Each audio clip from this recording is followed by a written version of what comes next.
Yo les preguntaba, ¿por qué se arriesgan? ¿Por qué se arriesgan a cruzar el río? Y si no es el río, tienen que cruzar el desierto, a que los aprendan, a que los regresen. Y todos me decían, es que en mi familia hay un enfermo, tengo que mandar dinero, es que no hay trabajo en las comunidades de origen, tengo que mandar dinero, es que en mi comunidad. Entonces ese arraigo era lo que motivaba como una jornada llena de riesgos.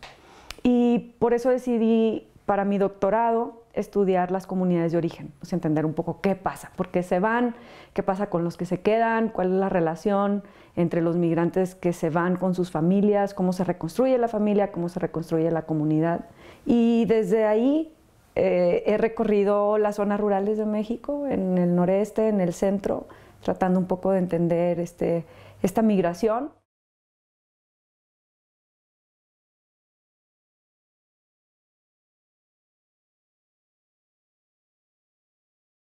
Las migraciones son la esencia de cómo se pobló el mundo, pero las fronteras no, ¿sí? Entonces las fronteras se han ido construyendo conforme se han ido reestructurando los estados-nación y si uno analiza la historia de las migraciones humanas, pues necesariamente tiene que analizar la historia de las fronteras. Y hoy por hoy es dramático cruzar las fronteras porque los países están apertrechando lo que se concibe como un privilegio nacional. O sea, si uno ve cuando las migraciones se construyen como un problema, pues cuando migran lo que hoy llamamos pobres, ¿sí? Porque si migra un ejecutivo o si viene un académico a trabajar a la Universidad de los Andes, eso no le causa problema absolutamente a nadie. Entonces hoy lo que tenemos es un drama que se mezcla con la desigualdad económica, también con esa percepción de privilegios nacionales, que es un mito, porque la economía es desigual en todos los países, hasta los países europeos están precarizando su trabajo, pero pareciera ser que la gente se aferra, ¿no?, a esa idea antigua de los derechos del estado de bienestar que no quiere compartir. Y eso, aunque suene un análisis simplista, tendremos que profundizarlo, ¿sí? Pero en pocas palabras resume cómo eso se traduce en una noción de no querer dejar entrar al otro, ¿no? En una noción de que el otro viene a quitarnos algo, como si los derechos y los beneficios fueran un pastel que se reparten y no alcanza para más, como si no hubiera otra manera de imaginar el sistema productivo, como si no hubiera otra manera de imaginar los derechos sociales. A mí me parece que estamos atrapados ahí en un modelo de Estado reducido y que la gente añora o imagina una vida mejor y pareciera ser que si vienen los migrantes esa vida mejor se va a esfumar, así a grandes rasgos te lo digo.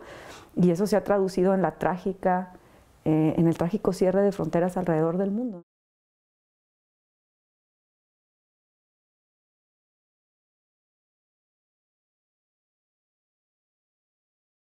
Centroamérica vive una crisis económica y también una crisis de seguridad pública y de un Estado que no cumple, digamos, con el mínimo básico de darle a sus ciudadanos seguridad en sus cuerpos, seguridad social, educación, etc. Ese es como el escenario. Pero te digo, siempre es importante relativizarlo porque si bien van hacia México y hacia Estados Unidos, uno pudiera decir si Estados Unidos incluso cumple con ese ideal de Estado, pero lo vamos a dejar ahí, sí. Pero por lo pronto, digamos, la crisis centroamericana tiene que ver con eso, ¿no? Con una incapacidad de los estados centroamericanos de garantizar ese mínimo piso básico.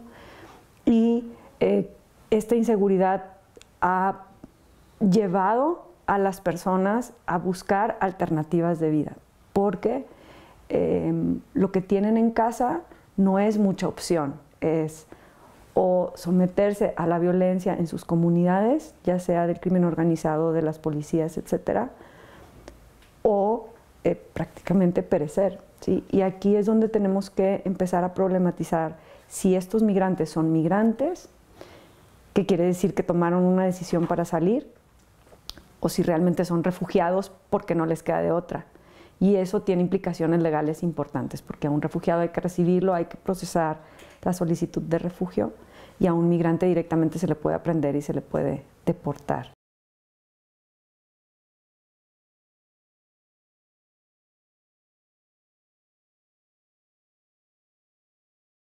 En ese contexto, hoy por hoy, el gobierno mexicano y tampoco las agencias internacionales han tenido una postura clara con respecto a cómo se conceptualiza estos flujos. Por un lado, los migrantes centroamericanos que llegan a México son atendidos por albergues de migrantes que colaboran con la Agencia de Refugiados de Naciones Unidas, pareciendo que automáticamente se les garantiza el estatus de refugiados. Muchos piden refugio cuando llegan a la frontera norte, es el tema del conflicto con Estados Unidos y las discusiones sobre las demandas del gobierno de Estados Unidos de pedirle a México que atienda a estas personas en territorio nacional. Pero por otro lado también hay muchos que son aprehendidos y son deportados como si fueran migrantes. Entonces ahí hay un área gris que está repercutiendo en cómo las autoridades mexicanas están recibiendo a estos migrantes. En México ya había una tradición de albergues en la frontera que recibían sobre todo a mexicanos que eran deportados desde Estados Unidos, que llegaban sin papeles y sin recursos.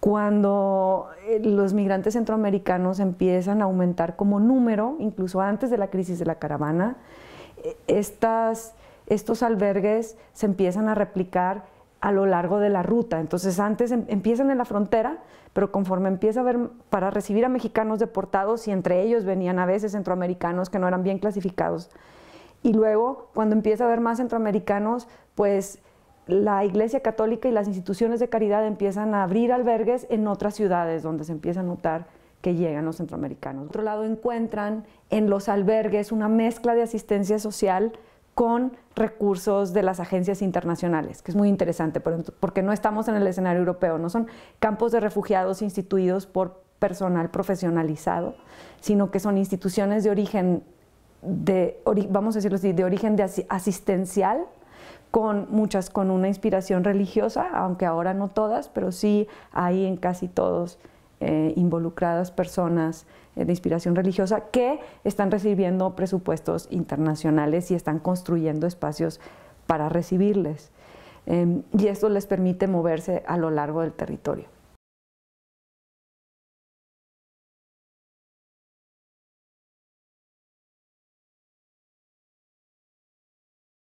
Un tema importante de las caravanas que a veces se obvia en los medios de comunicación y que hoy por hoy tampoco hemos trabajado mucho académicamente, pero que tenemos que empezar a prestarle atención, es que las caravanas son la primera vez que yo sepa en todos estos años, probablemente haya otro caso, alguien me dirá que se me haya escapado, pero yo no puedo encontrarlo, en donde el migrante se constituye en sujeto político, es decir, en donde no viajan solos, sino que se constituyen en caravanas.